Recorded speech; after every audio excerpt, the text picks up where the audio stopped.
Des de fa molts anys, Massarrotxos, una pedania tranquil·la de menys de 3.000 habitants, conviu amb un problema que afecta dia a dia la vida dels seus veïns. Parlem dels seus carrers, que formen part d'una carretera provincial que travessa el nostre poble i que condiciona la vida de veïns i vianants en molts aspectes. Per aquesta raó naix SOS Massarrotxos, un grup d'actuació veïnal amb una idea en comú, millorar la qualitat de les nostres vides. Demanem un carrer per a tots, un carrer on puguem viure tranquils i on podem transitar amb seguretat. Són 10.000 vehicles els que passen a diari, 10.000 vehicles que no deixen fer una vida normal als veïns.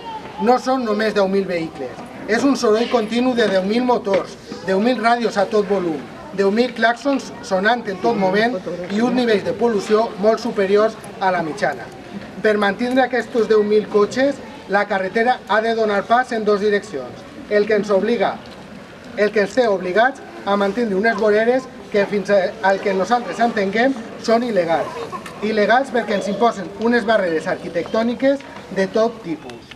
Impossibilita travessar el carrer en caire de rodes, prohibís l'ús de carros per a xiquets, complica el pas dels xiquets de la mà, dificulta el creuament entre peatons per la mateixa acera, ja que aquesta medeix en alguns dels seus trams 30 centímetres.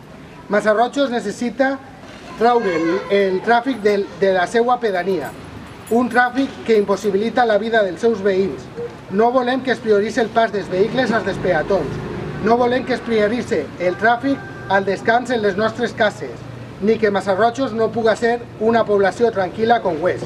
Des de SOS Massarrotxos volem posar-vos en comú el que patim conseqüència d'una mala planificació del trànsit i demanem que se mos tinga en compte i que tras un estudi de la situació per part dels organismes competents es busque una solució per la qual es traga el tràfic de la nostra pedania. Recuperem la via pública per a tots. Massarrotxos no és una autopista, és un poble.